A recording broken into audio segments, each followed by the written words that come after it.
What will your life look like if this year you're still a losing trader?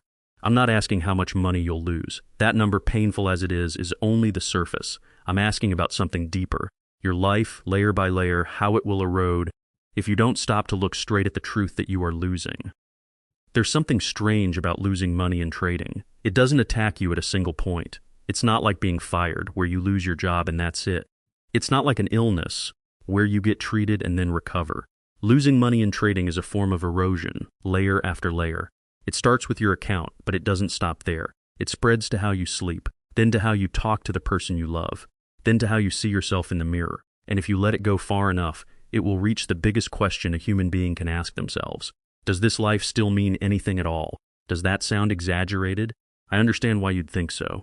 Because most people losing money right now, hearing that sentence, tell themselves, "No, my case isn't that bad, I'm still fine." That's exactly what I want to talk about today. No one begins a losing streak thinking it will take them to dark places. No one places their first trade thinking, "This is the start of me lying to my wife."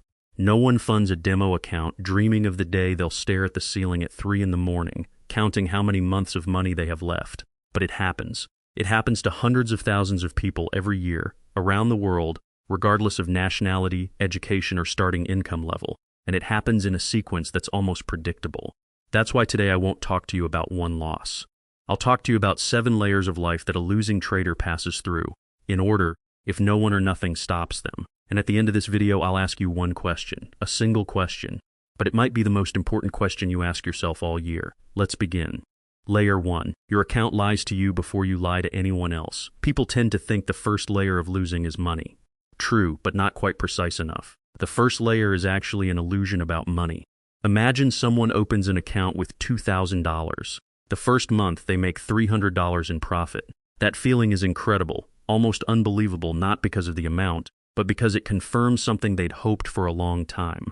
They have a gift. They're different. They'll be one of the few who succeed at a game where 90% of players lose. The second month, they lose $250. No big deal, they think, just normal volatility. The third month, they lose $400. A small feeling starts creeping in, hard to name. But instead of stopping to ask, what's actually happening here, they increase their trade size. Their logic sounds very reasonable. If I trade with a bigger size, I'll make it back faster. This is the exact moment layer 1 begins to take root. Not the moment they lose money, but the moment they decide that the way to fix a mistake is to make that mistake bigger. A trading account has a very dangerous psychological trait. It gives you a single number to measure your self-worth, and that number blinks 24 hours a day, 5 days a week. No other job on earth gives you such a live scoreboard. A doctor doesn't watch a career score change every second. A teacher doesn't have a number blinking red or green every time they teach a lesson, but a trader does. And the human brain, wired to search for repeating patterns, starts fusing its sense of self-worth to that number. Here's a question I want you to ask yourself right now. If your account is green, who do you feel you are? And if your account is red, who do you feel you are? If the answers to those two questions are worlds apart, you've already entered layer 1 without even realizing it. At this layer, money isn't yet the biggest problem. The biggest problem is you've started letting a random, short-term, noisy variable market prices over a few minutes, a few hours decide your emotions and your self-worth for that day. And once this mechanism is set, it will automatically pull you down to the next layer, faster than you think. Layer 2. Sleep is the first casualty no one notices. Here's a question I want to ask any losing trader. When was the last time you slept a full 8 hours straight without opening your phone to check prices? Most can't remember.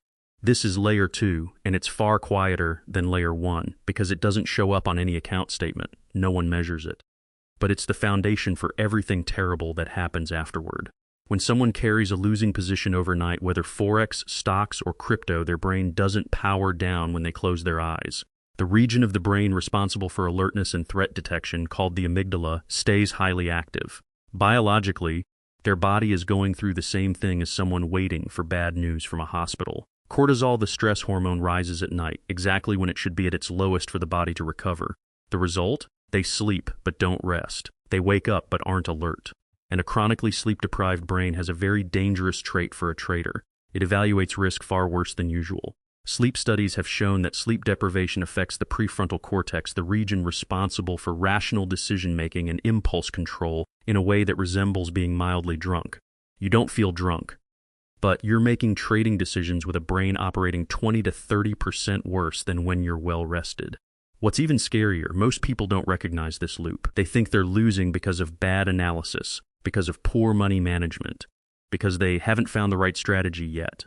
They don't realize the core reason might simply be they're making dozens of important financial decisions every day with a brain exhausted for weeks. And here's what makes Layer 2 more dangerous than Layer 1. Sleep deprivation makes you lose more, losing more makes it harder to sleep.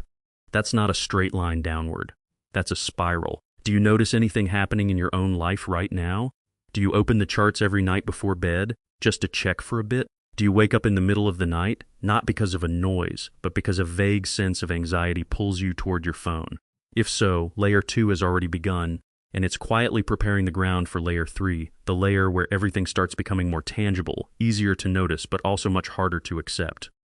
Layer 3. The body starts sending its bills. There's a truth that very little material on trading psychology talks about. Your body doesn't distinguish between being chased by a tiger and watching a deep red candle drop on a 1-minute chart. Evolutionarily, the human nervous system was designed for short-term, acute threats running from a predator, then resting. It wasn't designed to sustain a state of alarm for months on end. But that's exactly what happens to a trader in a prolonged losing streak. Every candle that opens, every price check, every margin call notification, their body releases a small dose of adrenaline and cortisol, as if they'd just survived a car accident. Repeat this dozens of times a day, for months, and you have a body being eroded from within. Long-term losing traders often report a very similar set of symptoms, to the point that if you changed their profession, you'd think they were describing the same illness. Tension headaches appear, especially after the US session opens. Stomach pain or irritable bowel syndrome, since the digestive system is one of the organs most sensitive to chronic stress. Tension in the shoulders and neck, to the point where many people go to physical therapy without understanding why. An abnormally fast heartbeat even while sitting still. And a strange kind of fatigue, not the fatigue of physical labor, but the fatigue of someone who has spent their entire mental energy just to get through one trading day. The irony is, most of these people never connect those symptoms to trading. They go see a doctor. The doctor prescribes anti-anxiety medication or stomach medicine, or advises them to reduce stress. But the source of the stress opening a trading app every 5 minutes remains untouched, exactly where it was. I want you to pause for a second and ask yourself, in the past 6 months, has your body sent you any bills like this? A recurring headache? A tightness in your chest when the market opens? If so, that's not you being weak. That's your body reacting in a perfectly reasonable way to an environment. You're putting yourself in an environment of continuous threat, with no stopping point. And as the body begins to weaken, something else begins to happen in parallel, quieter but more dangerous. The relationships between you and the people around you begin to crack. Layer 4. The first secret you keep from someone you love. This is the layer I believe fewest people say outright, because it touches on shame. Almost no losing trader tells their spouse, husband, or partner about their first loss the moment it happens. The reason isn't that they want to deceive. The reason is they believe sincerely that they'll make it back before the other person finds out. I'll earn it back next week. No need to say anything now. It would just worry them for nothing. That's the sentence they tell themselves. But here's the problem. The first loss is rarely recovered as fast as they imagine. And once you've stayed silent about the first loss, staying silent about the second loss becomes much easier. By the 5th or 6th loss, that silence is no longer a conscious decision, it has become a habit, a reflex. This is exactly when trading, which started as purely a financial activity, turns into a structure of deception in personal life. People start lying about small things. I'm just checking the news, while actually watching a losing position. Then lying about bigger things, hiding bank statements, opening another account their partner doesn't know about, borrowing from one credit card to pay off another, and explaining a savings withdrawal with a reason completely different from the truth. What matters here isn't the moral dimension of lying. What matters is the psychological cost of living two parallel lives, one life that the partner sees and one real life playing out on a phone screen at midnight. Maintaining these two parallel stories consumes an enormous amount of mental energy that should have gone into nurturing the relationship, into being present for the children, into simply being yourself in your own home. There's a psychological phenomenon called the cognitive load of secrecy. Researchers have found that keeping an important secret doesn't just cause stress at the moment you have to lie directly. It causes continuous stress, even when you're not talking to that person. Your brain constantly runs a background program of monitoring. Did I accidentally say something? Did anyone see the statement? Do I need to prepare an answer for this question?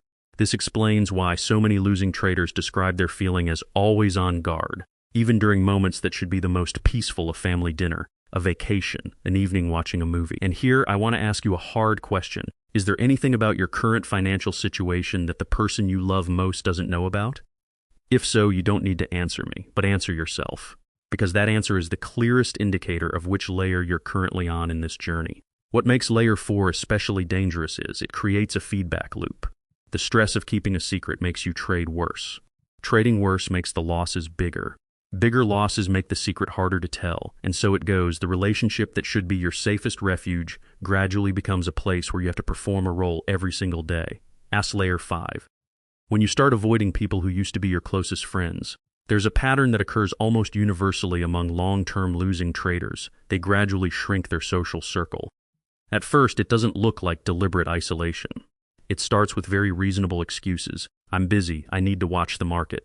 I'm not in the mood to go out today. Maybe next time, I'm a bit tired lately. But if you look closer, there's a clear pattern. People avoid exactly the gatherings that might lead to questions like, how's work going lately? Or is trading still going well? This is when shame, not busyness, becomes the real driving force behind withdrawing from social relationships. Shame is one of the deepest wounding emotions a human can experience, because it doesn't just say, I did something bad, it says, I am a bad person. And when someone believes they are a bad person, their natural instinct is to hide, instead of seeking connection. The deadly irony here is, social connection is one of the strongest protective factors against serious psychological problems. People with a solid social network recover far better from financial shocks than people who isolate themselves. But the instinct of someone who's ashamed does exactly the opposite. They withdraw right when they need connection the most. Think about it this way. You have an old friend, someone you used to be able to call anytime to vent about work, about life. But recently, you realize you haven't texted them in weeks, sometimes months. Not because you've stopped caring about them, but because a part of you fears that if you talk long enough, the truth will come out. And you're not ready yet for anyone to see who you really are right now: someone struggling, someone anxious, someone hiding an account balance that even you don't dare look at directly. There's something I want you to realize here. The feeling of I have to be strong, I have to appear fine, is not a sign of strength. It's one of the most dangerous traps of layer 5, because the more you try to appear fine in front of others, the further you push yourself from the people who could actually help you, not necessarily with money, but simply with listening, with an outside perspective you've long since lost. And here, there's a question I want to raise. Do you remember the last time you were honest, completely honest, with another person about your financial situation? If your answer is it's been a very long time, you're at layer 5, and if you let it continue, it will lead you straight to layer 6, where things are no longer about outside relationships, but become a crisis about who you think you are as a person. Layer 6. When you no longer recognize yourself in the mirror, this is the layer I believe is the most dangerous of the 7, because it's no longer a matter of outward behavior, it's a matter of identity. In the earlier stages, a losing trader still has the ability to separate my trading results from who I am. They can say, I just lost a trade, but that doesn't define me. But over time, especially when a losing streak drags on with no one outside helping them see it clearly, that line starts to blur, then disappears entirely. At some point, a person no longer says, I just lost money. They start thinking, I am a failure. No longer this strategy isn't working, but I'm not good enough to do anything. This is a phenomenon psychologists call identity fusion with outcome. And once this fusion happens, every loss is no longer simply money lost. It becomes new evidence, added to a long list in their mind, proving a core belief that I don't deserve this. What makes this layer especially devastating is that it attacks the exact resource a person needs most to escape the spiral: confidence in their ability to change. When you believe that failure reflects who you truly are, not just a temporary result, you lose the motivation to try a different approach. Why learn a new strategy if the problem lies in who I am rather than the method I'm using? This is exactly why many losing traders, instead of stopping to learn, throw themselves into trading more recklessly as a way to prove to themselves that this negative belief is wrong. Sadly, that behavior almost always leads to a result that reinforces that negative belief even more strongly. At this layer, people also start showing signs that clinical psychology calls negative overgeneralization. One losing trade is no longer one losing trade. It becomes evidence for the sentence, I always ruin everything. A small mistake in money management is no longer a mistake to fix. It becomes, I never learn anything. Their inner language gradually shifts from specific fixable descriptions to sweeping, unfixable judgment. And this is exactly when a person's self-esteem, something that should be built on many different foundations in life, work, family, friends, hobbies, personal values, gets narrowed down to a single axis. trading results. When your entire life is measured by a single number, fluctuating every day, you've handed over full control of your emotions to something entirely outside your control, the short-term volatility of the market. I want to ask you one question, and I want you to be honest with yourself when answering. If today you have a terrible trading day, do you feel like you are a terrible person? If the answer is yes, even for a moment, that's the clearest sign that you've entered layer 6.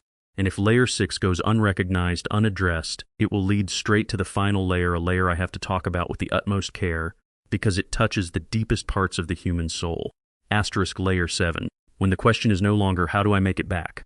But does any of this still mean anything? This is the final layer, and I want to talk about it carefully, because this isn't a place to sensationalize anyone's pain. When someone has gone through the 6 previous layers, losing money, losing sleep, losing health, losing honesty in relationships, losing social connection, losing their sense of self-worth, what's left? What's left is a feeling of total exhaustion, a state psychology calls chronic burnout, combined with an existential question they've never had to face before. Does all this effort, all this sacrifice, still mean anything? At this layer, people no longer ask, how do I make back this loss? The question shifts into something deeper, far more concerning. What am I doing with my life? This is the boundary between a financial problem and a genuine existential crisis. I need to be clear about this. If you or someone you know is near this layer feeling hopeless, feeling like there's no way out, having thoughts about not wanting to keep living, this is not something you should handle alone. And it's also not something that any video, including this one, can resolve. This is the time to seek real professional support. A mental health professional, a crisis support line, or simply a friend, a family member you trust immediately. No financial loss, no matter how large, is worth enduring that alone. What I want you to understand about this 7th layer is it is not an inevitable destination of losing money in trading. Many people who lose money, even lose heavily, never reach this layer. Where does the difference lie? It lies in whether they stop and intervene in the spiral at one of the 6 earlier layers or not. This is exactly why I've devoted this entire video to talking about those 7 layers, instead of just talking about money management or trading discipline in the usual way. Because the real problem isn't that you're missing a better strategy. The problem is you might be in one of these 7 layers right now without even realizing it. Asterisk, so what really separates the people who escape from the people who don't? After talking about 7 layers, the natural next question is there a way to avoid walking this entire path? The answer is yes, and it's not as complicated as you might think, but it requires something very few people are willing to do. Stop and look straight at the truth at the very first layer before it has a chance to spread to the second. There's a notable common trait among people who successfully escape the losing spiral. They are not people who never lost heavily. Many of them have blown accounts before, have been in debt before, have gone through layer 4 or layer 5. The difference isn't that they avoided the pain. The difference lies in the timing and the way they chose to face it. People who escape usually have a moment, psychologists call it an awakening moment, where they ask themselves a completely different question from the one they'd been asking before. Instead of asking, how do I make the money back? They start asking, why do I keep repeating this behavior even knowing it causes harm?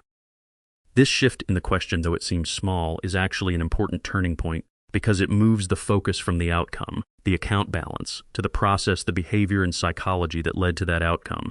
A second common trait, people who escape are usually the first to break the silence. They are the ones who take the initiative to tell their partner, a close friend, or a professional about their real situation before being found out, before circumstances force them to speak.